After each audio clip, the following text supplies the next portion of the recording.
Bapak, Ibu, dan saudara-saudari yang terkasih dalam Kristus. Selamat datang di channel Tim Pendamping. Juga kepada Bapak, Ibu, dan saudari-saudari yang mengikuti renungan pagi secara streaming. Marilah kita menyiapkan hati dan pikiran kita, agar kita layak mengikuti renungan pagi saat ini. Dalam nama Bapa, Putra, dan Roh Kudus. Amin. Allah Bapa Maha Pengasih, Engkau menyerahkan dirimu kepada manusia dan menyatakan cinta kasih-Mu dalam diri manusia seperti kami, yaitu Yesus, Putra Manusia. Semoga hidup kami memancarkan syukur kami kepadanya. Sebab Dialah yang hidup dan berkuasa, yang bersama Dikau dalam persatuan Roh Kudus hidup dan berkuasa, sepanjang segala masa. Amin. Kepada buatan tangan kami takkan berkata lagi, "Ya Allah kami." Bacaan dari kitab Hosea bab 14 ayat 2-10. Bertobatlah, hai Israel, kepada Tuhan, Allahmu. Sebab engkau telah tergelincir karena kesalahanmu. Bawalah sertamu kata-kata penyesalan, dan bertobatlah kepada Tuhan. Katakanlah kepadanya, "Ampunilah segala kesalahan, sehingga kami mendapat yang baik, maka kami akan mempersembahkan pengakuan kami. Asyur tidak dapat menyelamatkan kami tidak mau mengendarai kuda, dan kami tidak akan berkata lagi, 'Ya, Allah kami,' kepada buatan tangan kami. Karena engkau menyayangi anak yatim. Aku akan memulihkan mereka dari penyelewengan, aku akan mengasihi mereka dengan sukarela, sebab murkaku telah surut daripada mereka. Aku akan seperti embun bagi Israel, maka ia akan berbunga seperti bunga bakung dan akan menjulurkan akar-akarnya seperti pohon hawar. Ranting-rantingnya akan merambak, semaraknya akan seperti pohon zaitun dan berbau harum seperti yang di Libanon. Mereka akan kembali dan diam dalam naunganku dan tumbuh seperti gandum, mereka akan berkembang seperti pohon anggur, yang termasyur seperti anggur Libanon. Efraim, apakah lagi sangkut pautku dengan berhala-berhala? Akulah yang menjawab dan memperhatikan engkau. Aku ini seperti pohon sanobar yang menghijau, daripadaku engkau mendapat buah. Siapa yang bijaksana, biarlah ia memahami semuanya ini, siapa yang paham, biarlah ia mengetahuinya, sebab jalan-jalan Tuhan adalah lurus, dan orang benar menempuhnya, tetapi pemberontak tergelincir di situ. Demikianlah sabda Tuhan. Syukur kepada Allah. Tuhan beserta kita, sekarang dan selama-lamanya. Inilah Injil suci, menurut Matius bab 10 ayat 16-23.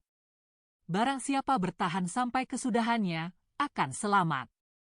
Pada suatu hari Yesus bersabda kepada ke-12 muridnya, "Lihat, Aku mengutus kalian seperti domba ke tengah-tengah serigala. Sebab itu hendaklah kalian cerdik seperti ular, dan tulus seperti merpati. Tetapi waspadalah terhadap semua orang. Sebab ada yang akan menyerahkan kalian kepada majelis agama, dan mereka akan menyesah kalian di rumah ibadatnya. Karena kalian akan digiring ke muka para penguasa dan raja-raja sebagai suatu kesaksian bagi mereka dan bagi orang-orang yang tidak mengenal Allah.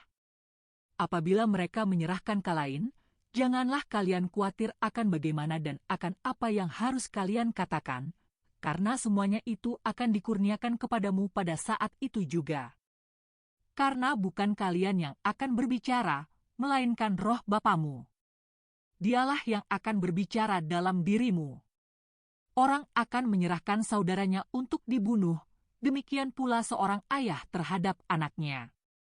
Anak-anak akan memberontak terhadap orang tuanya dan akan membunuh mereka. Dan kalian akan dibenci semua orang oleh karena namaku. Tetapi barang siapa bertahan sampai kesudahannya, akan selamat.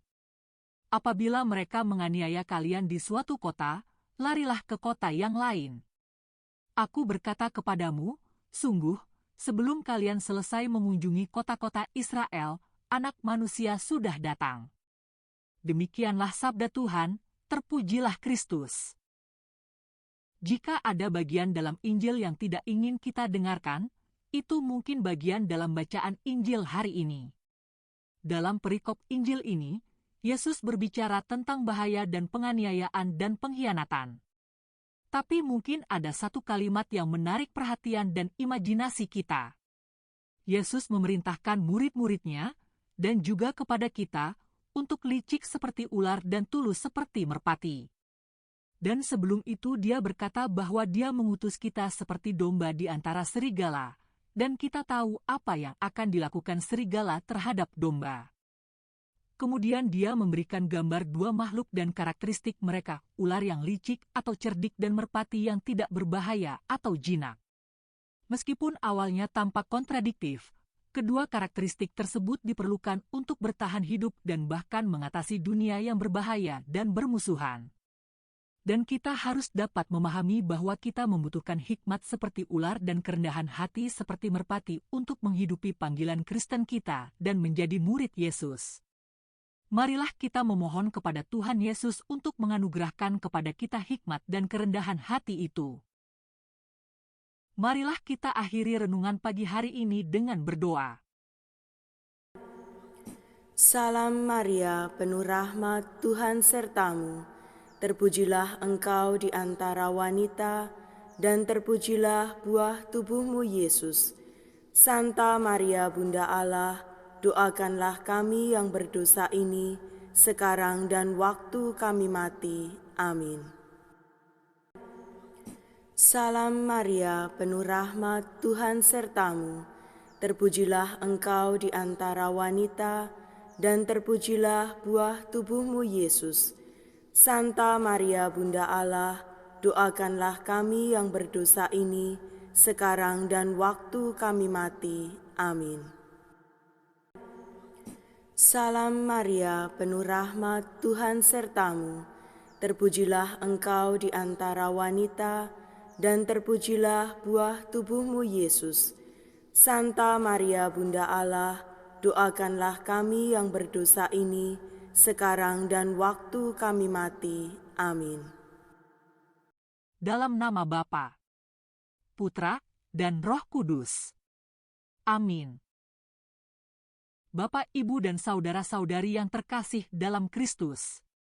Juga kepada Bapak, Ibu, dan saudari-saudari yang mengikuti renungan pagi secara streaming. Terima kasih, Tuhan berkati.